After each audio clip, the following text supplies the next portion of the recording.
Hello बच्चों, आज हम देखेंगे महत्तम समापवर्त। महत्तम समापवर्त का अर्थ है महत्तम। महत्तम का अर्थ होता है सबसे बड़ा, समाप का अर्थ होता है समान, और अपवर्तक का अर्थ होता है गुणनखंड, अर्थात सबसे बड़ा समान गुणनखंड।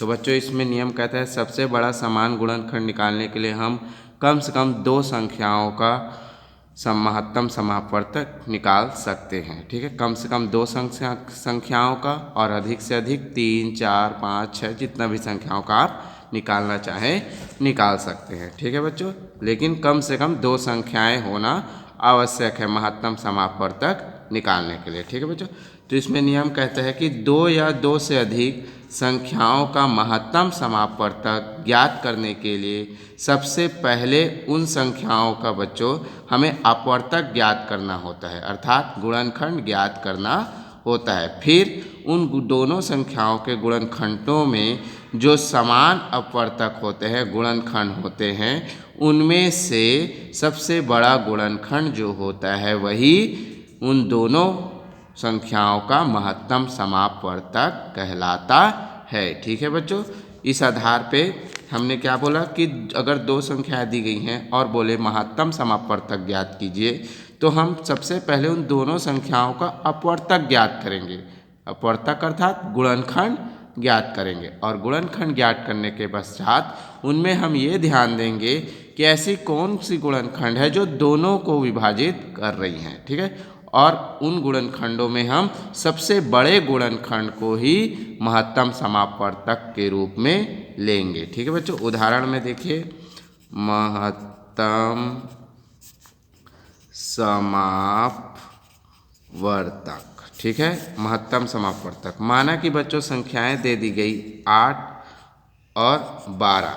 8 और 12 का महत्तम समापवर्तक ज्ञात करने के लिए कहा गया। अब 8 और 12 का महत्तम समापवर्तक ज्ञात करने के लिए हमें सबसे पहले इन दोनों संख्याओं का अपवर्तक, अपवर्तक अर्थात गुणनखंड निकालना होगा। सबसे पहले हम निकालते हैं 8 का अपवर्तक। 8 का अपवर्तक निकालते हैं बच्चों। 8 का अपवर्तक निकालेंगे तो मिलेगा 1, 2 और किससे जाएगा 4 से और 8 से, स्वयं 8 से पूरी तरह 8 विभाजित हो जाएगा, अर्थात 8 का अपवर्तक हमें क्या मिला 1, 2, 4 और 8। अब 12 का अपवर्तक निकालते हैं। 12 का अपवर्तक, 12 का अपवर्तक, तो 12 का अपवर्तक क्या होगा 1, 2, 3, 3 चौक 12, फिर 4, फिर उसके बाद 6, फिर 12, स्वयं 12। ठीक है, अब इन दोनों का अपवर्तक हमने निकाल लिया गुणनखंड।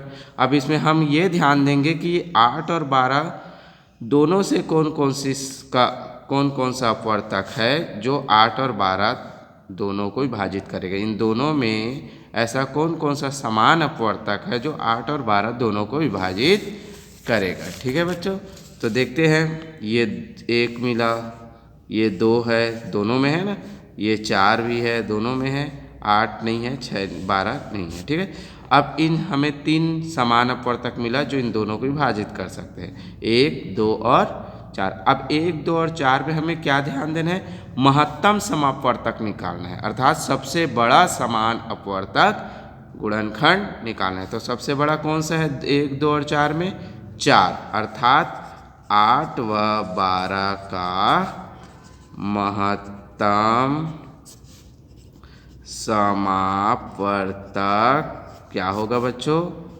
4 होगा।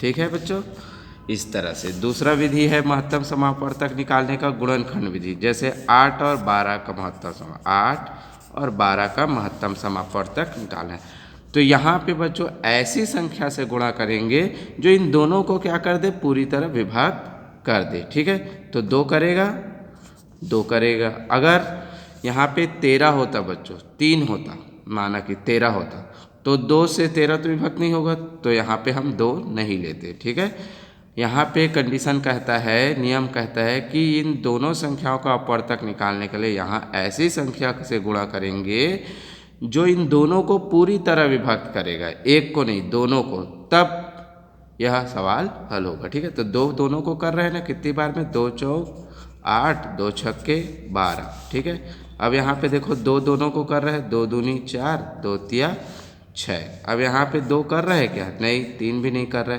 तो यहाँ से समाप्त हो गया। अब यहाँ पे देखो 2 और 2 गुणनखंड किए तो हमें क्या मिला? 2 और 2 मिले। ठीक है, अब इन दोनों को क्या करोगे? गुणा कर दोगे। ठीक है, 2 दूनी 4, तो जो हमें प्राप्त हुआ वही 8 और 12 का महत्तम समापवर्तक होगा। तो 4 प्राप्त हुआ, तो 4 ही महत्तम समापवर्तक होगा। देखो बच्चों, है ना, 4 आया ना। देखिए उसी तरह एक सवाल यहाँ पे देखिए, महत्तम समापवर्तक निकालने का 8 और 12। यहाँ पे देखो 10 और 20 का दूसरा सवाल, 10 और 20 का बोल रहे हैं। ठीक है, यहाँ पे देखो दिया ना 10 और 20 का महत्तम समापवर्तक निकालना है ना। सरल विधि से हम निकालेंगे। सबसे पहले यहाँ 10 का अपवर्तक निकालो, फिर 20 का अपवर्तक निकालो, फिर उसमें से जो समान अपवर्तक है उसको ध्यान दो, फिर समान अपवर्तक में से जो सबसे बड़ा अपवर्तक है उसको महत्तम समापवर्तक के रूप में निकालना। ये सब प्रोसेस क्या हो रहा है, थोड़ा लंबा चला जा रहा है। तो शॉर्ट रूप में क्या करोगे, सीधा सीधा इसे क्या कर दो, विभक्त कर दो। ठीक है, तो कौन सी संख्याएं हैं जो इन दोनों को पूरी तरह विभाजित करेगी? छोटी संख्या पहले लेंगे बच्चों, ध्यान देना। तो 2 है ना, कितनी बार में? 2 पंच 6 10, 2 दहा 20। ठीक है, अब यहाँ पे देखो, यह ऐसी कौन सी संख्या है जो दोनों को विभक्त कर दे? 2 तो नहीं है, 5 नहीं जाएगा, 3 नहीं है, 4 से भी नहीं जाएगा, 5 से जाएगा। 5 एकम 5, 5 दूनी 10। ठीक है बच्चों, 5 एकम 5, 5 दूनी 10। अब यहाँ पे देखो कोई संख्या है जो विभक्त करेगा दोनों को? नहीं करेगा। ठीक है, तो हमें क्या मिला? 2 गुणित 5। ठीक है, अब इन दोनों को गुणा कर दो, 2 पंचे 10, अर्थात 10 और 20 का महत्तम समापवर्तक क्या होगा? 10 होगा। अर्थात 10 व 20 का महत्तम समापवर्तक 10 होगा। ठीक है बच्चों, आप चाहो तो इस विधि से भी बना सकते हो, और चाहो तो सबसे पहले अपवर्तक निकाल के फिर उसमें समान अपवर्तक को ध्यान देकर सबसे बड़े अपवर्तक को महत्तम समापवर्तक के रूप में निकाल के आप इस विधि से भी बना सकते हो। ठीक है बच्चों, तो आप घर से तीसरा, चौथा, पांचवा, छठवां का महत्तम समापवर्तक निकाल के दिखाइएगा। पहला विधि से भी कर सकते हो और दूसरा विधि से भी। ठीक है, दोनों विधि से आप निकाल सकते हो। ठीक है, ओके बच्चों, अगर कोई परेशानी होगा महत्तम समापवर्तक में तो आप बात व्हाट्सएप में पूछ लीजिएगा। ओके, धन्यवाद।